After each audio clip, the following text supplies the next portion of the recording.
because you guys, talk about that stuff and like are about it and teach people in your community. So that's one of the things, like getting your mind divorced from mainstream media messaging and like mainstream media food industry. So that's one of the. That's what the word was, divorcing your mind from that. Yeah. And that is a challenging thing to do because people are bombarded by really bad messaging of unhealthy food, unhealthy lifestyles. Cheap is better almost, they think, and get food cheaper and save time. So get the job done faster no matter what, instead of quality. And sifting and divorcing from that mindset and thinking of quality, thinking of health to self and others, and thinking what's truly best for you and those around you and the planet. That's a completely different mindset. The mindset of a traditional fitness facility is that of quick as possible results, appearance based, supplement supported, in order to develop muscles more or get people leaner and stuff like that. And it's all about, it serves towards serving ego instead of going about, really connecting again with yourself. And the challenge is, if you're not around anyone that has divorced themselves from following mainstream media, then your biggest challenge is, can you begin to just open your mind to the possibility that the way that things are is not the best way? Just because everybody eats so much animal products doesn't mean that's how you got to eat. Just because everybody consumes tons of cow's milk doesn't mean that milk does a body good. Yeah. Just because everybody does this a certain way or that a certain way doesn't mean you got to do it that way. Always question things. I tell my trainers all the time, just because I say something, don't take my word for it. Question it. My way to get strong, question it. My way to jump higher, question it. And ask, don't be a jerk and ask every single thing, every question, everything somebody that teaches you. Yeah. But when you question things, sit and reflect on it, and really, you gotta look yourself in the mirror and really think, why is this, and is this the best and most natural thing for me? Like, if you really think about, let's use the cow's milk, for example. Yeah, that's a good one. Does that really do a body good? Well, if you do your research, no, it doesn't do a body good. Yeah. It actually causes osteoarthritis. It hurts your absorption of vitamins and minerals. And most of the cow's milk that you get is so toxic with a whole bunch of things that I don't even want to mention on here that are in it. It's quite disgusting. Yeah. And so that's just an example. But the bigger thing is, look at all primates. Look at all animals. Does any animal on the planet drink another animal's milk? No. Does any animal, any primate drink milk? No. After nursing, no animal. After nursing, no animal on the planet drinks milk. Yeah, interesting. It's abnormal. It's only during the infant years that mother's milk, not processed milk, does the body good. Yeah. So that's just, we've been sold a bill of goods, but nobody questions that. Why? Because the powers that be that have a lot of money behind it, they profit so much on it, they're going to keep pushing money into milk does a body good. Yeah, yeah. And so they promote that, and it sells everybody that, oh, that's what it is. They force it into school systems, and now it's part of the daily regime.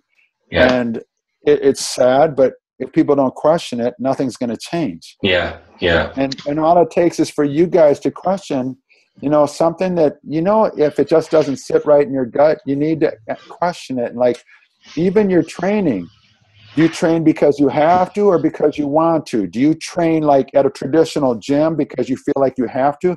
Well, is there any other option? Yes. What if you go and ran through the woods, and every couple minutes you picked up a log and you lifted it up and pushed it over your head, and then you throw it, and you made a little obstacle course for you. Would that be terrible? Would that be cool and fun? Maybe, yeah. Yeah, we fun. There's so many different things that you could do for training that are outside the box of what you believe right now. But you haven't experimented with them because you're told the traditional gym is how you get fit. Yeah. But before the traditional gym ever opened, people were fit. Yeah. They never went to the gym. That's They were interesting. farmers. They were farmers. No animal on the planet does isolated movements. No animal on the planet drinks another's milk. No animal on the planet static stretches. That's three things right there that humans, we don't listen to what nature does. Instead, we follow what the guys did before us, which wasn't right. Mm-hmm. Just because they did it before, it doesn't make it right. Yeah. Milk doesn't do a body good. Isolated training isn't beneficial. Mm-hmm. Static stretching isn't beneficial either. Yeah. So why do we do things? Because the guy before me did it. Yeah. So that all goes back to, you got to divorce yourself from mainstream mentality. Yeah. And people are starting to wake up. People are starting to become more conscious and connected to their bodies. And this is what we've been saying since day one. Over 16 years ago when we started this, my entire intent was to get people to reconnect to themselves. That builds a person that is more conscious of self and others, and that makes more positive impact on their community and the planet. And that's my entire intent for the Monkey Bar Gym. Yeah. So when we say something like divorce yourself from mainstream mentality, take a simple step here or there and ask yourself questions. Find out the answers, what sits in your gut, right? Or ask those, because there's so many more people now that have broken the boundaries of what kept us before. Yeah. And feel it for yourself, though, so that it feels true. Yeah, that's good stuff right there. I like that. And it's interesting because there's a lot of people watching this probably on the replay that are probably getting introduced to you for the first time. What would you recommend resources, either books or audios or podcasts, that you would recommend people who are watching this to help them dive deeper into what you just talked about asking questions and challenging the mainstream philosophy? What books would you recommend for that?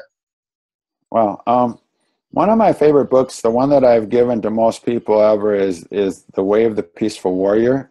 Mm-hmm. And that book makes a person think. It makes a person think about being more conscious and more present. Mm. And that book made a big impact on me. Mm. And The Celestine Prophecies is another book that makes you really think about how you are as a human and how you interact with other people and your energy and their energy and how you interact. And that's another book that I've gifted to quite a lot of people. Wow. And those are two hard books. You can get them soft paperback, but you can also get them in an audio book version if you're more of that. You do audible.com or something like that. Mm-hmm. And those are two amazing books that make huge impact on people's lives that I would highly recommend. Yeah, that's awesome. And then the China study is more for like the facts of what's going on in China, because that's one of the big, number one book when I contacted Jess is to read that first before I even think about becoming a CNT. So that's one on the list too as well to help with that. For sure. And that's more getting back to just more specific to like an example, like nutrition. Yeah. The China study does a perfect example of making you divorce from following the RDA, which is completely screwed up, and then maybe looking at, wow, maybe eating more plants, that looks like, and the facts support it, that it's a much healthier way to go. So why, then you got to question, well, why doesn't mainstream do that? Because meat industry, the dairy industry have a lot of money behind it, and they're invested in it, and their media campaigns obviously support their own business, their own rights. They have an agenda to stay in business. Eating plant-based, the agenda is get people healthy. Those are completely different agendas. Yeah. One is about people making more money to put in their own pockets, big business. The other one is about doing the best thing for people on planet. I'm not saying that a person who is plant-based can't eat, you know, animal products. What we're saying is just cut it back, eat more plants, Yeah. you know, eat Yeah. more local, eat more organic. And what you do is you cut down on the cost of the travel of the food. You cut down on supporting the spraying and the toxicity of foods that you get. And when people begin to support locally, you strengthen your community a lot more. You strengthen yourself, and there's a lot more positivity in the foods that you eat and the way that you consume them. Yeah. You know, Yeah. and that's completely different. I mean, just that whole mind shift right there. Yeah. Eating at restaurants versus eating at home. Yeah. Love, like my wife making food where she puts love into the meal versus we go to a restaurant. Most of the food's not organic. Most of the food's traveled a long ways. Most of the food, you know, that is in there was killed violently. You know, most of it was raised in small enclosed environments. Yeah. Those animals were living in a horrible life, Yeah. you know. And so instead of chickens, for example, that might have been out in a big field, you know, non-caged chicken eggs and stuff like that, Yeah. versus factory farmed chicken where they're in a little box basically their whole life, where they're debeat, things like that. It's so totally sad. Different. Yeah. Yeah. Man, But that's a huge difference of eating at a restaurant. You're going to get that kind of food. You're going to support angry type of foods in your system versus eating foods that you maybe have out of your own garden. Maybe you have your own chicken coop and you get your eggs from it, you know, and maybe you go and support a local farmer who, you know, has, you know, beef and stuff like that it's humanely raised, humanely killed as well. Yeah. And you're supporting local, and then you cook it all at home where there's a lot of love going into the food and stuff like that. Yeah. That's a completely different mind shift. Yeah, that is a big mind shift too right there. I like that. That's interesting. Yeah. You know, this kind of maybe going a little bit deeper, but I don't know what I read or research or interview I read, but I don't know if you read about this, but when the animals are like being treated badly and they die a violent death, there's a lot of hormones in the body of that animal that gets transferred when we eat it. We eat these hormones, which is not really good for you. Have you heard anything like that before? Yeah, I've heard quite a bit about that. I mean, you think about something that's done. You ever seen somebody that was killed or died? No. My brother was shot and killed, and I saw him when he was. Obviously, he was dead. He had a face like this, like he looked like he was being shot. Oh, it was horrible to see, but the tension in his body, it was literally like this. The tension in his body was obvious. Yeah. And then you see somebody that was peaceful when they died. You know, it's completely different energy. Yeah, it's different energy. You're right. Yeah, and for sure, you see that the muscles are tense versus one that's relaxed. And for sure, I mean, those cows, for example, if you've ever seen Animal Factory, a video where they show the slaughter of cows going through the butcher, where they're killed and they get that thing shot into their head. Yeah. Sometimes they don't do it and they don't kill them right away. Those animals are freaking out. Yeah, they're completely freaking out. Yeah. The same with the chickens. They get debeaked at an early age so they don't peck each other to death. Yeah. They're freaking out. They're kept in a small coop and then they peck each other to death because they to make more money per foot. Yeah. They put thousands in a smaller space and they debeak them when they're babies so that they don't peck each other to death. Yeah. I mean, it's like, it's so horrendous, and there's no way that food is happy. No. You know? Yeah. And that is a different mindset. That's a totally different mind shift on a totally deeper level. But we're talking about mind shifts. And what's our objective as humans? Is our objective to appear all fit, and, eat, whatever foods because we just want to have this appearance? Or is our appearance to do ourselves in the world a common good? to make a positive impact on planet. And oh, by the way, look awesome too, because you're eating healthy foods that are filled with love. You're moving naturally, as our instincts ask us to. Yeah. You know? Yeah. And instead of moving robotic and eating robot basically made foods. Yeah. One serves up and feeds basically dis-ease, and one serves ease basically in health and vitality. Yeah. And there's a complete different mind shift. So you guys have to ask yourselves, what is my objective? What do I want to be? What if you have kids, or you have, if you're a young person out there and you have friends and stuff like that, do you want to be an inspiration to them, or do you want to just be one of the followers? A lamp follows everybody else. Yeah. Or do you want to be a leader in your community or amongst your friends and be that person that, like, oh, that dude's badass. You see how strong they are, and that dude eats so healthy, and he eats, and they move really with ease, and they're supple and they're strong. Yeah. It's just a simple choice that we all have. We can make on a daily.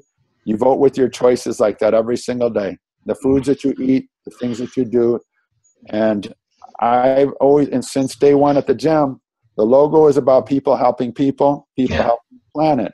The way that we train is all about that. The way that we align our bodies is all about that. The way that we do nutrition is all about that. Our entire objective, help one, help all, help the planet, like that, is, I have felt since day one, is needed, but it's a choice. Yeah. And traditionally, the mindset has been the box gym, isolated training, take all these supplements, eat tons of meat, drink lots of cow's milk, and do static stretching and stuff like that, all about one, just I. Now the mindset's never been about us, but that's changing. That's true. Like you said, the boulder's going in the water now. Yeah, you said that it must have been like a 4 or 5 year old video, maybe. But you said that in your video. Again, I watched it like 50 times when I first discovered you, because I loved the message. It was so different from where I came from, where you said, right now we're doing a little pebble in the water. It's a little ripple effect. We're throwing a boulder, and this is what you're talking about, the CNT course, and getting other CNT course and elite CNT people to teach the course too as well. So that's really exciting. And you're right, in the big box gym, because that's my background. I worked in it. I used to do the office stuff in the back. I used to do the sales, everything. Everybody in there, they work out for themselves. It's not really for the community or for the planet. And this is such a different paradigm shift for people, especially just discovering you watching this video. So I'm pretty fired up, man. I can't wait to bring Monkey Bar Gym to San Jose, California. They sorely need this type of stuff here, man. And it's going to blow up, man. So with that, it's about an hour right now. I think we should shut it down. I don't want to get into the Q&A right now, because this is a really strong ending, and we'll save the Q&A at the end. And this is a great message. Thanks so much, John. Again, people out there, if you want to be part of this community, this online fitness program, and you don't have a Monkey Bar Gym nearby, there's an online fitness program you could be a part of. So look out for the email when we send out the replay. That's a great way to stay in touch with this community virtually. You have coaching from John and Jess Hines virtually through a private Facebook group and emails. We're almost done with our membership-based website. That's coming up soon. But this is a great way. If you want to be a part of this and what all this we just talked about, the mindset shift, this community is it to help you with that. Along with the CNT happening next weekend in Madison, Wisconsin, you can still make it. So email us or look out for the links for that too as well. We have the Ison's Yoga digital download program too as well. That's the foundation of their base certification. So look out for that link too as well. And did I miss anything? I think that's pretty much it right there. Okay, I just want to put it out there to everybody. Look yourselves in the mirror. Think about your choices that you can make every single day and what you want to be. And don't think small, think great. Yeah. And then think about that strongly, and then you have a choice. You continue on the road that you're on, or you make a change and upgrade your life. And the best way to do that is power is proximity to power. Surround yourself with people that are doing that which you want to be. That's true. Yeah, that's a good finish. Thank you so much, John. Appreciate your time doing this, man. People send me emails all the time. They enjoy this stuff. So thank you so much, John. Good. Thank you, guys. Have a good night. All right, see ya. Bye bye. Thank you.